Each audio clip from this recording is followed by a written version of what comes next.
할렐루야. 우리 찬송가 34장을 함께 찬양하시겠습니다. 찬송가 34장입니다.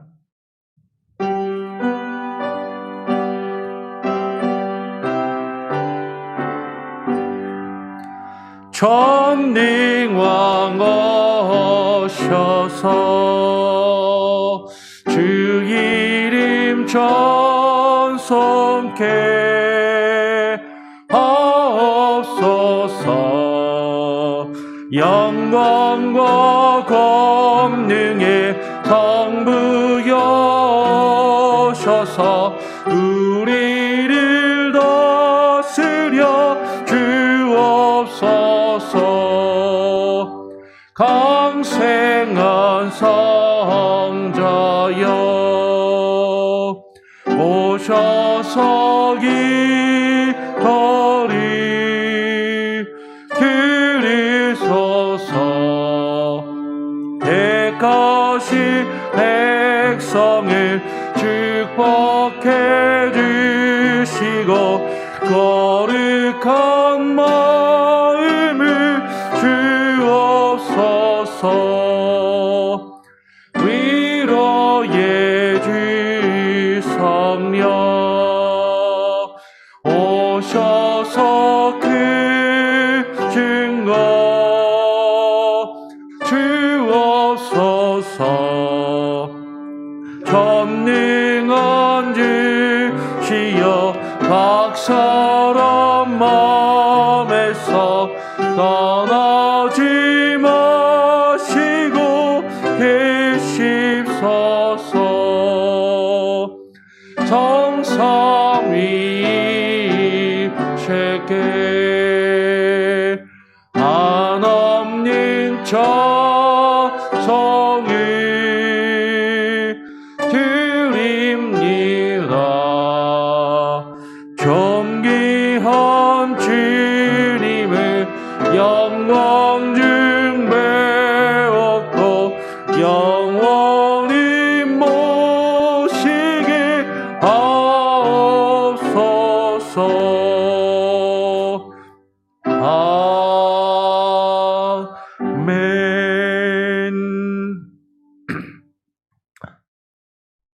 오늘 함께 나눌 하나님의 말씀은 요한계시록 20장입니다. 요한계시록 20장 1절부터 6절까지의 말씀을 함께 교독으로 읽겠습니다. 요한계시록 20장 1절부터 6절까지 제가 먼저 20장 1절을 읽고요. 6절까지 교독으로 읽겠습니다. 또 내가 보매 천사가 무저갱 열쇠와 큰 쇠사슬을 그 손에 가지고 하늘로서 내려와서 용을 잡으니 곧 옛 뱀이요 마귀요 사단이라 잡아 1000년 동안 결박하여 무저갱에 던져 잠그고 그 위에 인봉하여 1000년이 차도록 다시는 만국을 미혹하지 못하게 하였다가 그 후에는 반드시 잠깐 노이리라. 또 내가 보좌들을 보니 저기 앉은 자들이 있어 심판하는 권세를 받았더라. 또 내가 보니 예수의 증거와 하나님의 말씀을 인하여 목배임을 받은 자의 영혼들과 또 짐승과 그의 우상에게 경배하지도 아니하고 이마와 손에 그의 표를 받지도 아니한 자들이 살아서 그리스도로 더불어 1000년 동안 왕 노릇하리니 그 나머지 죽은 자들은 그 1000년이 차기까지 살지 못하더라. 이는 첫째 부활이라. 이 첫째 부활에 참여하는 자들은 복이 있고 거룩하도다. 둘째 사망이 그들을 다스리는 권세가 없고 도리어 그들이 하나님과 그리스도의 제사장이 되어 1000년 동안 그리스도로 더불어 왕 노릇하리라. 아멘.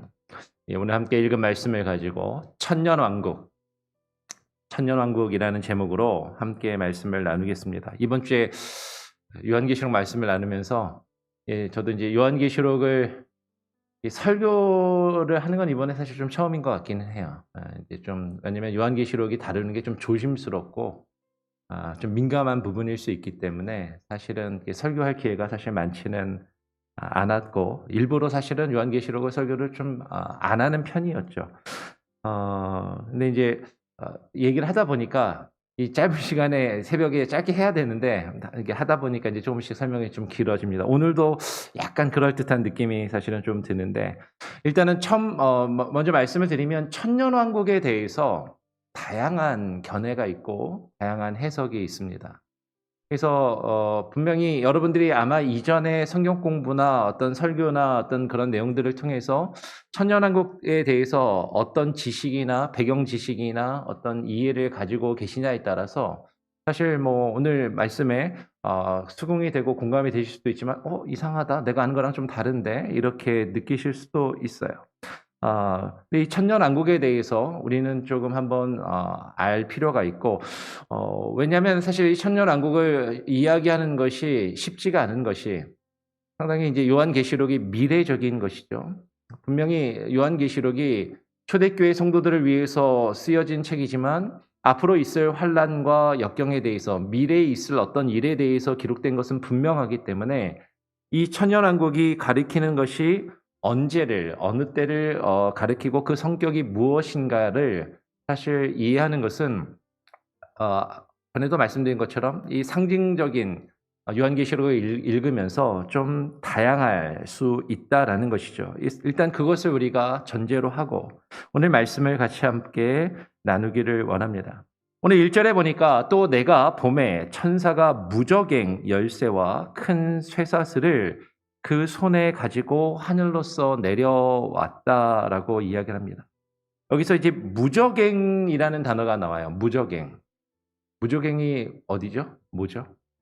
한자 말로 하면 없을 무자에 낮을 저자에 갱은 갱도할 때 그겁니다. 그러니까 쉽게 말하면 바닥이 없는 무저, 바닥이 없는 끝없는 갱도.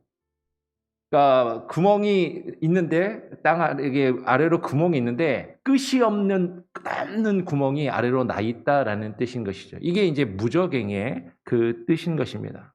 이 무저갱은 기본적으로 요한계시록 9장에 처음 언급이 돼요. 요한계시록 9장에서 언급되는 이 무저갱은 다섯 번째 나팔을 불었을 때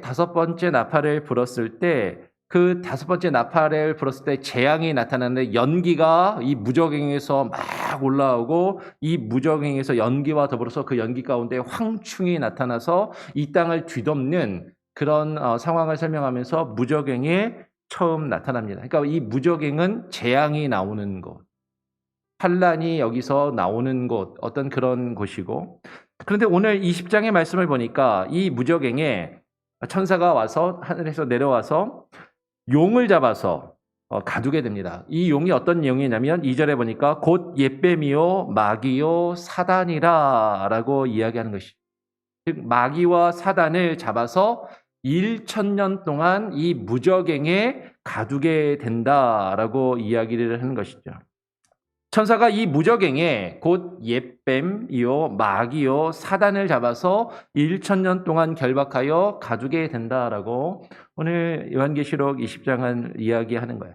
근데 일반적으로 여러분 이 무저갱은 이 무저갱이 지옥하고 무저갱이 같은 곳이냐 다른 곳이냐 거기에 따라서 이제 해석이 좀 달라질 수는 있는데 보통 이제 무저갱과 지옥을 거의 동일하거나 연장선상에서 이렇게 생각들을 많이 하는 것 같아요.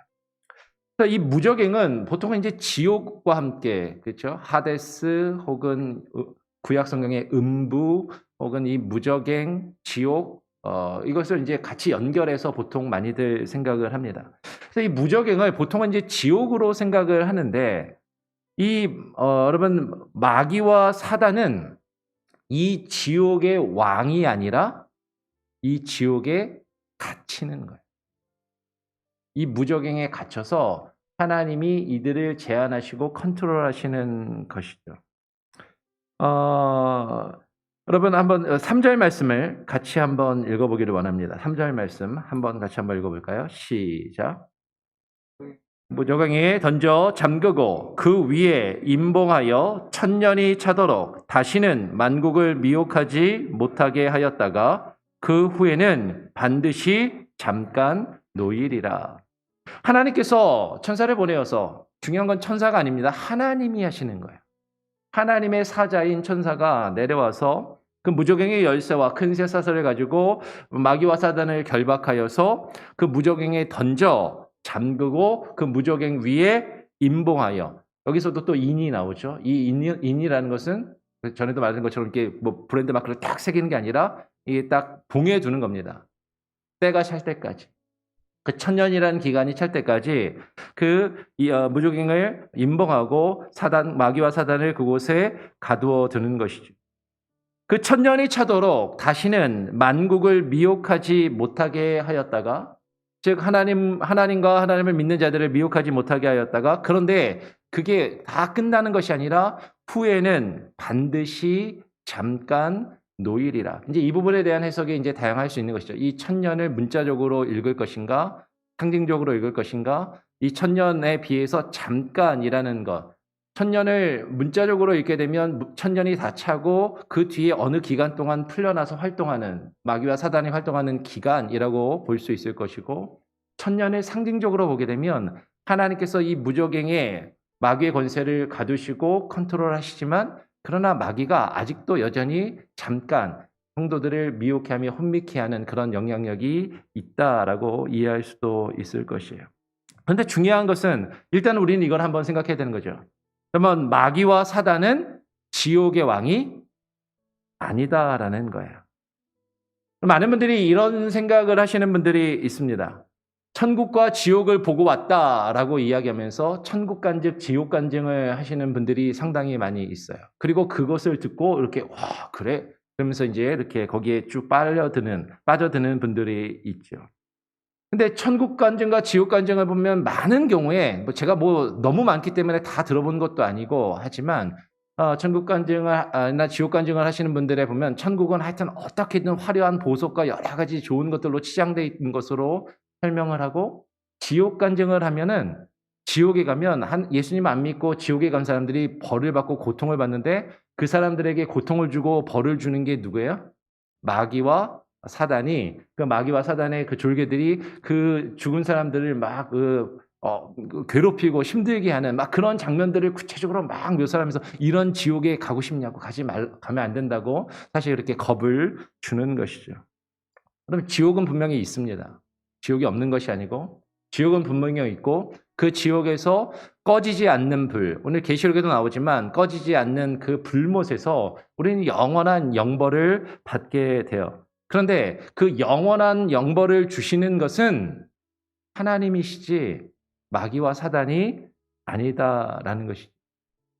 그러면 지옥 역시도 하나님께서 다스리시는 하나님의 통치의 영역 중에 하나인 거예요. 하나님은 천국의 권세를 가지고 계시고 마귀는 지옥의 권세를 가지고 있다. 하나님은 하늘에 계시고 마귀는 저 지옥 음부에 있어서 하나님과 대비되는, 하나님과 맞서는, 하나님과 대항할 수 있는 그런 존재가 아니라, 그럼 마귀도 하나님의 권세와 하나님의 능력 안에서 하나님이 그를 결박하여 가두시면 지옥에 갇히는 존재라는 것이죠. 이건 상당히 중요한 겁니다. 하나님은 선이시고 하나님의 대비되는 악이 하나님을 대항해서 대적할 수 있는 존재가 아니라, 마귀와 사단은 하나님의 통치와 다스리심 안에, 하나님의 그 다스리심의 영역 안에 있는 것이죠. 그래서 하나님이 만드신 모든 것, 우리가 생각하는 하늘나라, 천국만 하나님이 다스리시는 것이 아니라 저 지옥도 하나님의 통치와 하나님의 다스리심의 영역 안에 있는 것이고, 그 마귀와 사단의 권세도 그 하나님께 형벌을 받아 지옥에 갇히는 그런 존재들이라는 것이에요. 그러니까 마귀와 사단을 지옥의 왕으로 묘사를 하고, 지옥에 가면 그 마귀와 사단이 우리를 엄청나게 괴롭히는 그런 것들을 막 간증하고 이야기하면 그거는 십중팔구 다 가짜입니다. 그럴듯하게 보여도 그건 가짜예요.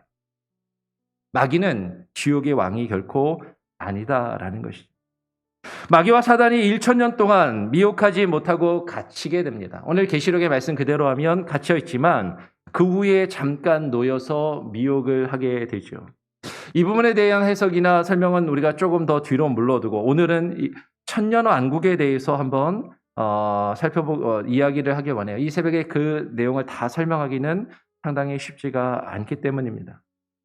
마귀와 사단이 1천년 동안 결박되어 있는 동안에 오늘 요한계시록을 보면 그리스도께서 1000년 동안 다스리신다라고 이야기를 하죠.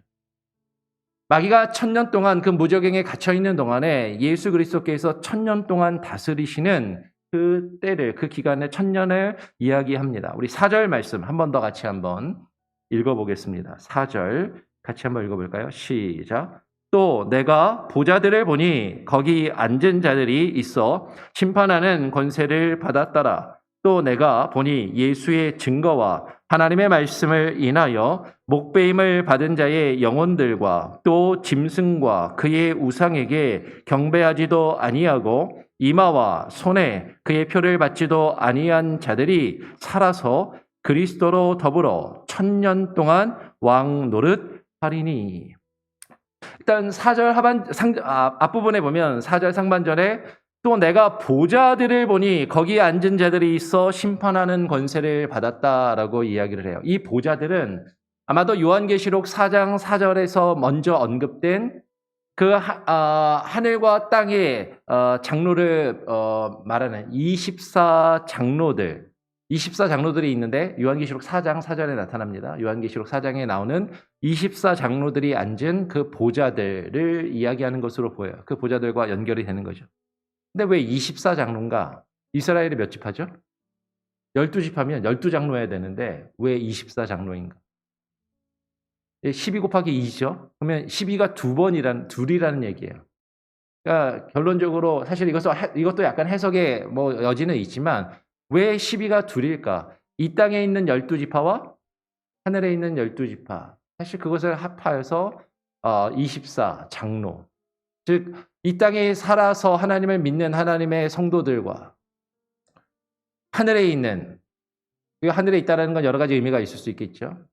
천상에 있는, 그리고 혹은 이 땅에 살다가 예수 그리스도를 믿고 죽은 그 영혼들을 포함하는 그 모든 하나님의 백성들을, 하늘과 땅에 있는 모든 하나님의 백성들, 그 하나님의 지파들을 아우르는 것이 24장로의 개념이 될 수 있는 것이죠. 그 24장로가 하나님의 그 보좌 앞에서 함께 앉아서 심판하는 권세를 가지고 있다라고 이야기를 하면서 오늘 4절 중간 이하에 보니까 또 내가 보니 여기 어떤 자들이 살아서 그리스도와 더불어 1000년 동안 왕노릇할 것이다 라고 이야기를 합니다. 어떤 자들이 살아서 그리스도와 1000년 동안 왕노릇을 할 것인가? 그리고 여기서 살아서라는 것을 어떻게 우리가 이해하고 해석할 것이냐에 따라서 이 천년왕국에 대한 이해가 많이 달라질 수가 있어요. 자, 4절에 보니까 첫 번째로 어떤 자들이 살았냐? 4절 중간에 보니까 예수의 증거와 하나님의 말씀을 인하여 목배임을 받은 자의 영혼들. 예수의 증거와 하나님의 말씀을 인하여 예수 그리스도를 증거하고 하나님의 말씀, 그 하나님의 말씀을 붙들고 그 하나님의 말씀을 복음을 증거하다가 목배임을 받은 자, 곧 순교자들이 지금 예수 그리스도와 함께 1000년 동안 왕노릇할 것이다. 그 다음에 이어서 또 짐승과 그의 우상에게 경배하지도 아니하고 이마와 손에 그의 표를 받지도 아니한 자들이 살아서라고 이야기를 하는 것이죠. 우리가 앞에서 살펴보았던 짐승이 나타나는데 그 짐승과 그 짐승이 만들어낸 우상, 그의 우상에게 경배하지 아니하는 자가 1000년 동안 그리스도와 함께 왕노릇할 것이다.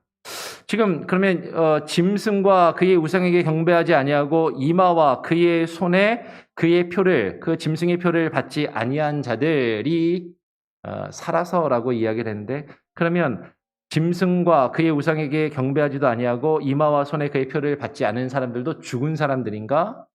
아니면 죽지 않고 지금 살아있는 사람들인가? 둘 다인가? 좀 이게 여기에 따라서 달라지는 거죠. 목배임을 받은 자는 분명히 죽은 사람들이에요. 예수 그리스도의 복음과 예수 그리스도를 증거하는 하나님의 말씀을 인하여서 목배임을 당하고 죽은 자들과 그 짐승과 그의 우상에게 경배하지 않고 이마와 손에 그의 표를 받지 아니한 자들. 그러면 원문이나 영어 성경만 보아도 이것은 셋이 딱 구별이 되어 있습니다. 분명히 뒤에 짐승과 그의 우상에게 경배하지 아니한 사람과 앞에 순교자들이 구별이 되어 있어요. 단순히 살아서라는 것은 따라서 짐승과 그의 우상에게 경배하지도 아니하고 이마와 손에 그의 표를 받지도 아니한 자들이 살아서라는 이 표현이 이것을 살아서를 이제 천년왕국을 전천년주의를 이해하는 사람들은 이것을 이제 부활, 첫 번째 부활이 되는 것이죠. 죽은 자가 살아나는 부활. 그런데 여기서 살아서라는 것은 분명히 부활인데 첫 번째 부활이라고 분명히 뒤에서 이야기를 하니까 계시록에서 첫 번째 부활인데 이 첫 번째 부활은 단순히 죽은 사람들, 육체적으로 죽은 사람들이 살아나는 부활만을 이야기하는 것이 아니다라고 우리는 이해할 수도 있다라는 것이죠. 뒤에 가서 조금 더 설명을 하겠습니다. 자, 믿음의 사람들이 살아서, 이런 사람들이 살아서 그리스도와 더불어 1000년 동안 왕노릇을 하게 되는데 그리스도와 더불어 1000년 동안 왕노릇하게 된다라는 것을 우리가 어떻게 이해하고 해석할 것인가 하는 것이에요. 이 1000년의 기간에 대해서 크게 3가지 혹은 4가지, 그 이상 더 많은 여러 가지 해석들이 있지만 크게 3가지와 4가지로 나눌 수 있습니다. 3가지로 나누게 되면 이거예요. 전천년설이 있고요. 약간 어려울 수 있지만 한번 이해가 안 되시더라도 뭐 이게 우리가 녹화가 되니까 또 듣고 또 들으시든지 아니면 나중에 저한테 좀 물어보시든지 성경 공부를 통해서 좀 더 자세히 다룰 기회가 있을 겁니다. 오늘은 그냥 대강 이런 게 있나 보다 정도만 이해하시면 돼요. 전천년설이 있고 후천년설이 있고 무천년설이 있습니다. 들어보신 분들도 있을 거고 이게 무슨 소리야, 들어도 못 본 소리를 하고 있어 목사님이, 지금 이렇게 이해하실지도 모르겠어요.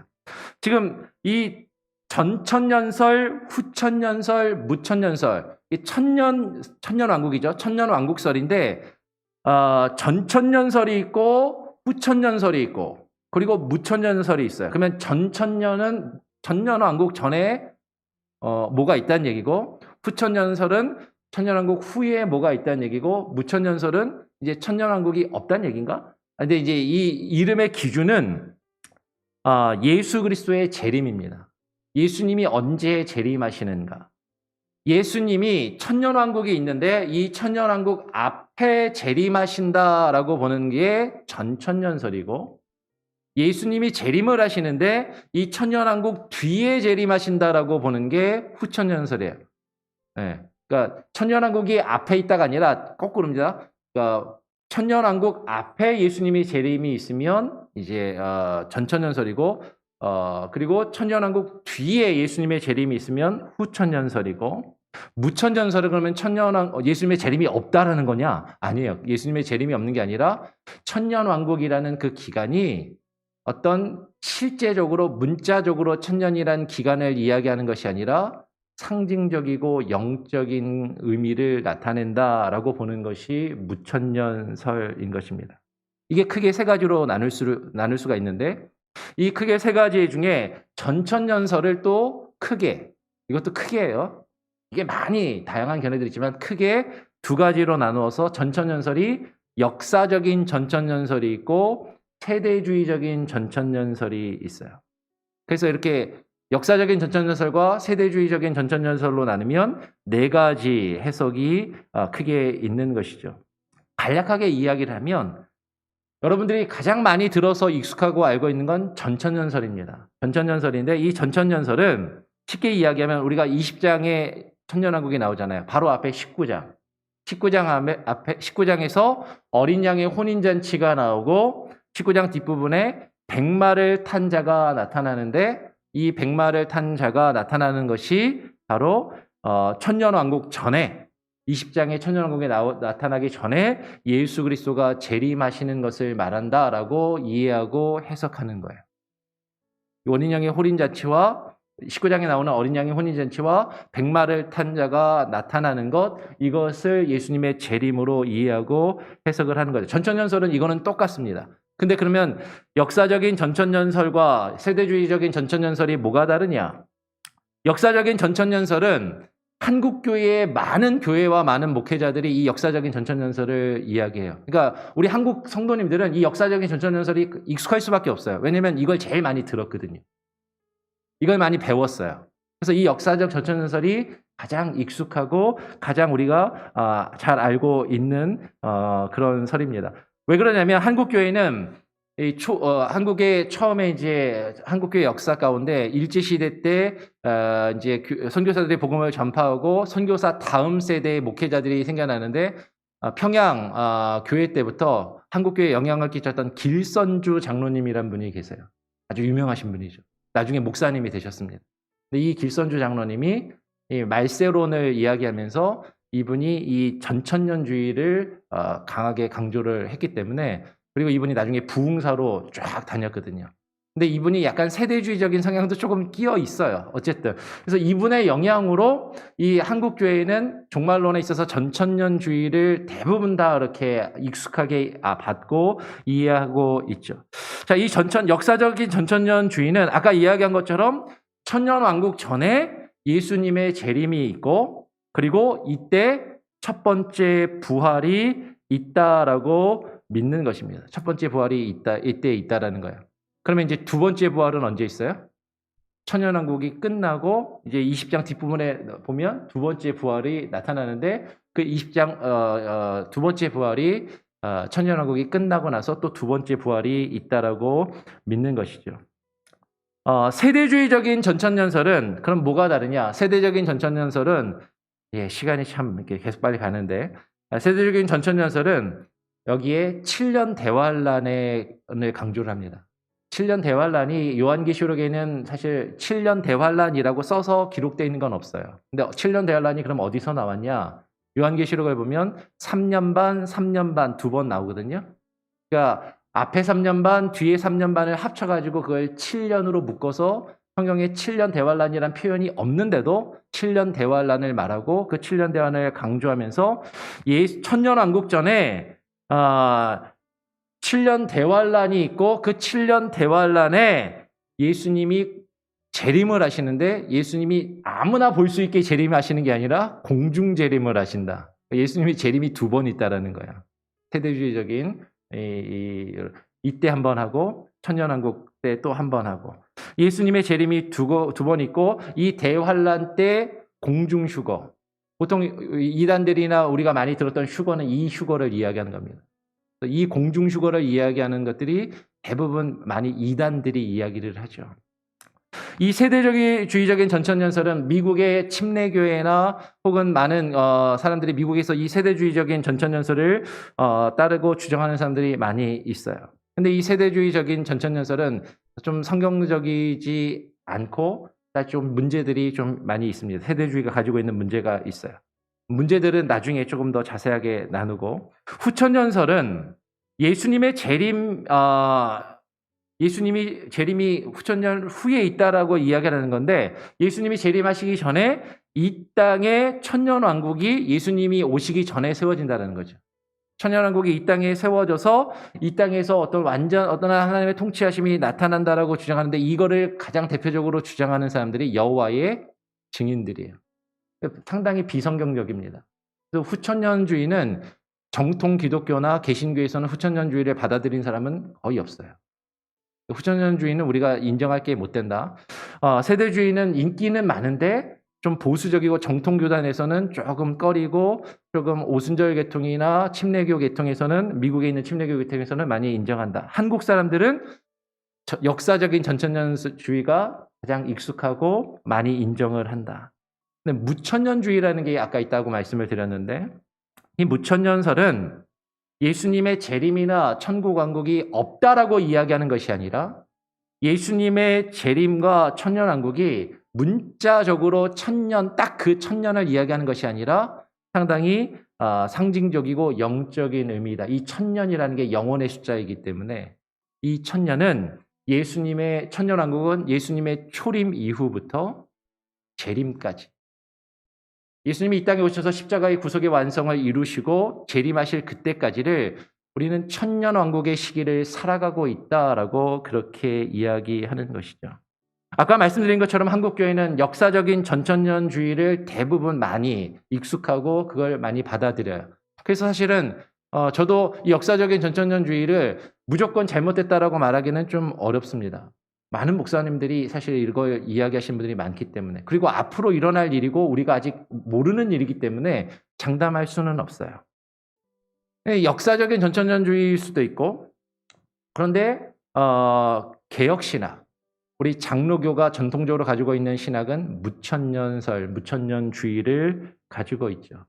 그래서 다양한 해석들이 있는데 우리가 그래도 인정하고 받아들일 수 있는 해석은 역사적인 전천년주의든지 역사적인 전천년설이든지 아니면 무천년설을 이 둘 중에 선택해서 우리가 인정하고 받아들이면 그래도 조금 안전하고 그래도 조금 가능하겠다라고 말씀을 드립니다. 그럼에도 불구하고 우리 장로교회가 추구하는 개혁신학은 전천년주의가 아니라 무천년주의, 무천년설을 말하는데 그 무천년설은 문자적인 천년왕국을 거부한다라는 것이죠. 다시 한번 보겠습니다. 오늘 5절에 보니까 이렇게 돼 있어요. 그 나머지 죽은 자들은 그 천년이 차기까지 살지 못하더라. 이는 첫째 부활이라 라고 이야기합니다. 근데 여기서 중요한 건 그 나머지 죽은 자들은 그 천년이 차기까지 살지 못하더라가 어디 안에 들어가 있어요? 가로 안에 들어가 있죠. 전에 한번 말씀을 드린 적이 있지만 가로 안에 들어가 있다는 것은 원래 이건 원본에 없는 내용입니다. 후대 4번에 첨가된 내용들이에요.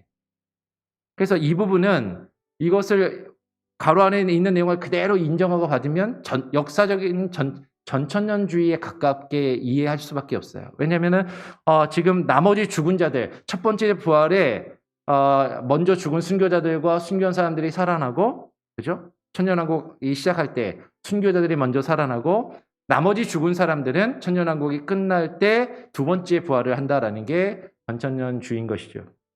근데 이렇게 되면 여러분 조금 무슨 문제가 생기냐면 한번 생각을 해보세요. 예수님이 재림을 하세요? 언제 재림하신다고요? 천년왕국 앞에 예수님이 재림하셨어요. 예수님이 재림하시면서 죽은 사람들이 부활합니다. 순교자들이 부활을 해요. 죽은 사람들이 살아났어요? 그 죽은 사람들이 예수님하고 같이 더불어서 몇 년 동안 왕노릇 한다고요? 1000년 동안 왕노릇 하는데 이 죽었다가 부활한 사람들은 죽지도 않는데요. 계속 사는 거예요. 1000년 동안 죽지도 않고 예수님하고 계속 왕노릇을 하는데 다른 사람들은 또 다 죽어요. 죽고 부활도 안 해요. 그리고 1000년이라는 시간을 그렇게 지내다가 1000년입니다. 여러분 1000년이라는 시간에 다른 사람들은 다 죽고 살아나지도 않는데 이 순교자들만 예수님이 재림하시고 부활한 다음에 1000년 동안 이 땅에서요. 천년왕국 이 땅에 있는 거예요. 이 땅에서 이렇게 그냥 지내다가 1000년이 지나고 난 다음에 나중에 다시 두 번째 부활로 사람들이 살아나고 그 뒤에 새하늘과 새 땅이 이제 완전한 천국이 주어진다라는 거예요. 이 천년의 왕국이 상당히 이상한 기간이 되는 거죠. 예수님이 재림하셨는데 아직 천국이 된 것도 아니고 사람들은 계속 죽고 환난과 어떤 문제가 있고, 그죠? 예수님이 오셨고 재림하신 예수님이 오셨어요. 죽은 사람들이 순교자들이 부활을 했습니다. 그런데 아직 천년왕국인데 그 천년왕국은 뭔가 완전한 하나님 나라도 아니고 뭐 하여튼 좀 상당히 우리가 생각할 때 우리의 개념에서는 조금 상당히 이상한 기간이 되는 거예요. 상당히 긴 이상한 기간, 1000년이라는. 그런데 오늘 지금 이 천년왕국을 첫 번째 부활, 두 번째 부활을 첫 번째 부활, 두 번째 부활을 시간적으로 천년왕국 앞에 있는 부활, 천년왕국이 끝날 때 일어나는 부활, 이렇게 첫째 부활, 두 번째 부활로 이해할 것이 아니라 오늘 우리는 이것을 영적으로 이해할 수도 있다는 거죠. 6절 말씀을 한 번 더 같이 한번 읽어보겠습니다. 그리고 말씀을 좀 정리하고 마칩니다. 6절 말씀 같이 한번 읽어보죠. 시작. 이 첫째 부활에 참여하는 자들은 복이 있고 거룩하도다. 둘째 사망이 그들을 다스리는 권세가 없고 도리어 그들이 하나님과 그리스도의 제사장이 되어 1000년 동안 그리스도로 더불어 왕노릇 하리라 라고 이야기를 합니다.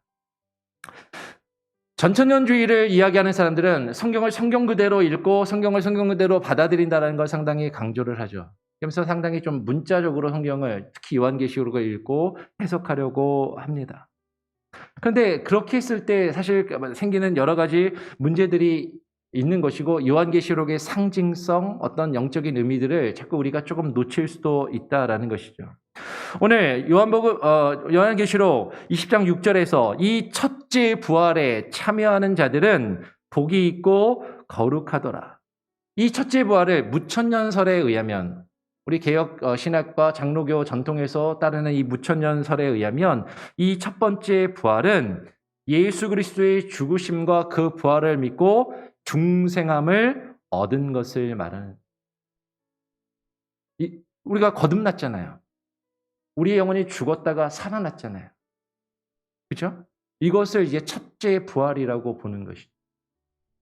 이 첫째 부활을 얻은 자에게 있어서 둘째 사망이 그들을 다스리는 권세가 없고, 그러면 첫째 부활을 얻은 자들도 육체적인 첫째 사망은 있습니다. 첫째 부활을 얻은 사람들도 우리의 육신은 죽는단 말이에요. 첫 번째 사망은 있지만 둘째 사망 곧 우리의 영혼의 심판은, 지옥에 들어가는 형벌은 없다라는 것이죠. 근데 이거를 이제 전천년주의로 읽게 되면 첫 번째 부활을 했는데 이 첫 번째 부활이 있고, 그러면은 첫 번째 심판, 두 번째 심판, 이거를 이제 연결하기가 좀 어려움이 있는 것이죠. 도리어 이 첫 번째 부활을 얻은 자들은 그들이 하나님과 그리스도의 제사장이 된다라고 이야기를 해요. 그러니까 4절에서 언급된 첫 번째 부활을 얻은 자와, 그죠? 첫 번째 부활을 얻은 자, 앞에서 이야기했던 것처럼 이미 순교한 자들, 아직 살아있지만 이 땅에 살아있으면서 예수 그리스도를 믿고 짐승의 표를 받지 아니하고 그 우상에게 절하지 아니한 자들, 산자와 죽은 자 모두가 살아서 하나님과 그리스도의 제사장이 된다라는 것이죠. 1000년 동안 그리스도로 더불어 왕노릇하리라라는 것. 그러면 이 말도 우리는 잘 생각해 볼 필요가 있어요. 여러분, 예수 그리스도가 이 땅에, 우리가 얼마 전에 성탄절을 맞이했는데 예수님이 이 땅에 무엇으로 오셨다고요? 왕으로 오셨잖아요. 예수님이 이 땅에 왕으로 오셨는데 예수님이 이 세상을 다스리시며 통치하시는 예수님이 왕 되심은 1000년 동안만 왕노릇하시는 게 아닙니다. 예수님은 영원히 왕으로, 예수님이 이 땅에 오신 그 초림부터 이 땅에 왕으로 오셨다라는 거죠. 그래서 우리 개혁주의, 무천년주의설에 따르면 요한계시록 19장에서 백마탄 자가 나타난 것을 전천년주의는 예수님의 재림으로 읽고 이해를 하지만, 그러면 우리 무천년주의설에 따르면 요한계시록 19장에 백마탄 자가 나타난 것은 예수님의 초림이 되는 거예요. 예수님이 이 땅에 왕으로 오시고, 이 땅에 왕으로 오신 그 예수님과 그 예수님을 믿고 첫 번째 부활을 거듭난 자들은 하나님과 더불어 그 나라를 경험하며 왕 같은 제사장으로서 그 나라를 누리며 살아간다라는 것입니다. 그러면 예수 그리스도의 나라는 영원한 나라예요. 예수 그리스도의 나라는 1000년만 있는 나라가 아니라는 거죠. 예수 그리스도의 나라는 예수님이 이 땅에 오셔서 십자가의 구속과 부활의 그 사건을 이루시는 것을 통해서 그분을 믿고 영접한 모든 사람들에게 주어지는 하나님의 나라. 우리는 그 하나님의 나라 백성으로서 살아가는 것이고, 그 하나님의 나라 백성으로서 1000년이라는 그 영원함, 1000년은 그 영원함을 상징적으로 나타내는 숫자이고, 그 하나님의 나라를 함께 누리고 경험하며 살아간다라는 것입니다. 결론적으로 이야기하면, 여러분, 우리는 종말의 시대를 살아가고 있는 거예요. 예수님이 오신 지금 그 초림 때부터 예수님이 다시 오시는 그 재림의 순간까지 우리는 종말의 시대를 살아가고 있고, 우리는 예수님을 왕으로 모시고 천년왕국을 누리며 살아가는 자들이고, 그리고 더불어서 마귀가 그 천년왕국 동안 주님께서 우리의 왕이 되시지만 그 마귀가 잠깐 우리를 미혹하며 우리를 어렵게 하는 그 7년 대환란의 때를 동시에 살아가고 있다라는 것이죠. 7년 대환란이 따로 있고 천년왕국이 따로 있는 것이 아니라 우리는 이 종말의 때를 살아가며 예수 그리스도가 우리를 다스리시는 천년왕국, 그 7년 대환란을 동시에 우리는 묵시적으로 그것을 경험하면서 살아간다라는 것입니다. 오늘 말씀이 사실은 좀 어렵고 한 번에 딱 이해는 안 되실 거예요. 시간도 많이 갔는데 그러면 관심이 있으신 분들은 또 방송으로 다시 한번 들으시고 나중에 우리가 공부를 통해서 성경 공부를 통해서 다시 한번 잘 정리하고 또 우리가 이렇게 좀 이렇게 할 수 있는 시간이 있으리라고 생각이 됩니다. 우리 찬송가 384장을 함께 찬양하고 기도하도록 하겠습니다. 찬송가 384장입니다. 내주는 강한 성이요.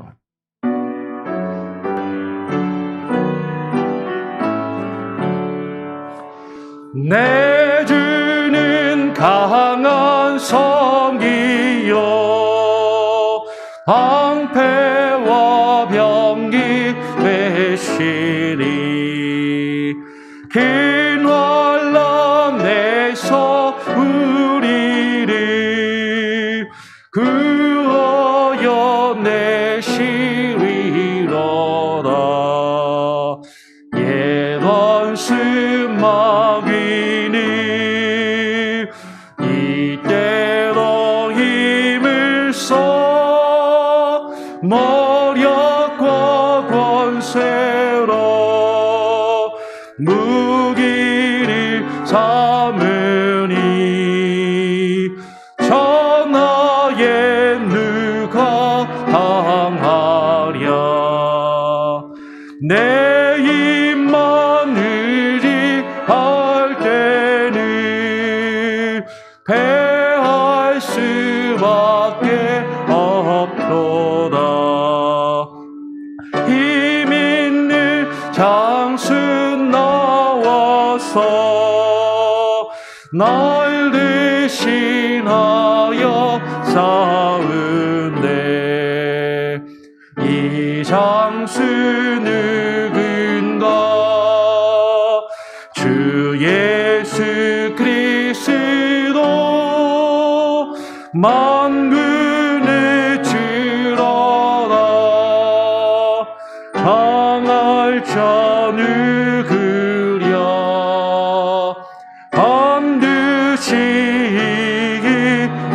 이기리로다 이 땅에 마귀들 끌어 우리를 삼키려 하나 겁내지 말고 섰거라 진리로 이기리로다 친척과 재물과 명예와 생명을 다 빼앗긴데도 진리를 살아서 그 나라 영원하리라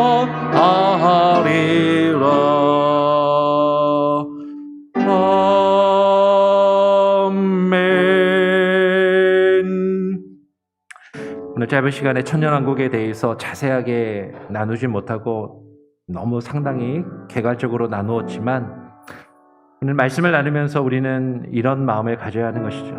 성경에 대해서 이렇게 여러 가지 다양한 해석들이 있는가? 이해하기도 힘들고 너무 어려운 해석들이 이렇게 많다는 것을 우리는 발견하게 됩니다. 그러면서 우리는 성경을 어떻게 읽어야 될까? 어떻게 이해해야 될까? 하나님의 말씀에 대한 바른 이해를 가질 수 있도록 우리는 기도해야 하는 것이죠. 분명히 앞으로 일어날 일에 대해서 아직 우리가 경험하지 않은 일에 대해서 다양한 해석이 있을 수 있음을 우리는 인정하면서도 나만 옳다라고 주장해야 하는 것은 옳지 않죠.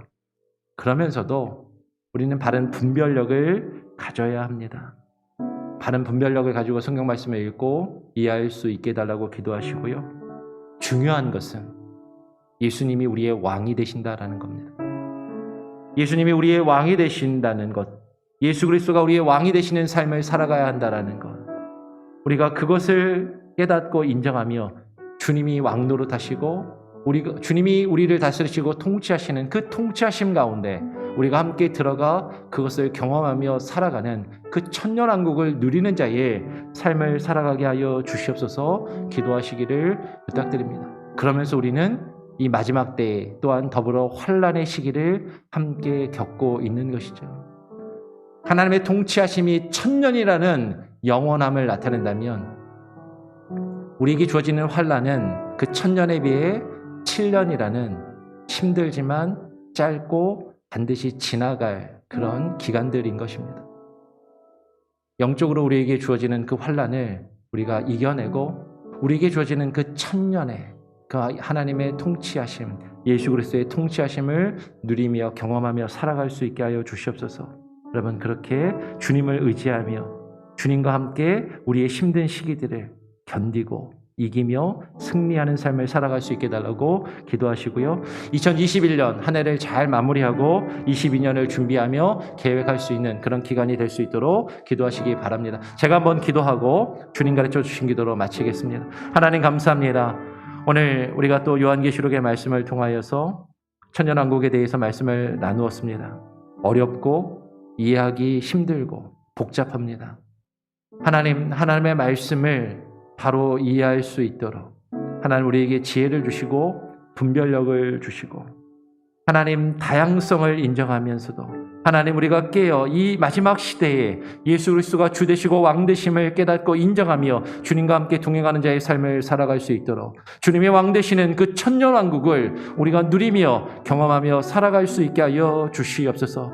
그러면서도 우리가 이 마지막 때에 하나님 이 환난의 시기를 우리가 겪으며 살아가고 있사오니 하나님 주님의 주시는 힘과 능력으로 우리가 갖고 있는 이 어려움과 이 환난과 이 문제들을 이기며 승리케 하여 주시고 주님과 함께 동행케 하여 주시옵소서. 2021년을 마무리하며 2022년을 맞이하기를 원합니다. 한 해를 잘 마무리하게 하시고 새해를 또 준비하며 계획하며 주님이 뜻하시는 주님이 우리에게 원하시는 일들을 이루어갈 수 있는 하나가 되게 하여 주시옵소서. 오늘 하루의 삶도 주님께 온전히 맡기고 온전히 주님께 의탁드리오며 거룩하신 예수 그리스도의 이름으로 기도합니다. 아멘. 하늘에 계신 우리 아버지여 이름이 거룩히 여김을 받으시오며 나라가 임하옵시오며 뜻이 하늘에서 이룬 것 같이 땅에서도 이루어지이다. 오늘날 우리에게 일용할 양식을 주옵시고 우리가 우리에게 죄 지은 자를 사하여 준 것 같이 우리 죄를 사하여 주옵시고 우리를 시험에 들게 하지 마옵시고 다만 악에서 구하옵소서. 내게 나라와 권세와 영광이 아버지께 영원히 있사옵나이다. 아멘. 자유롭게 기도하시기 바랍니다.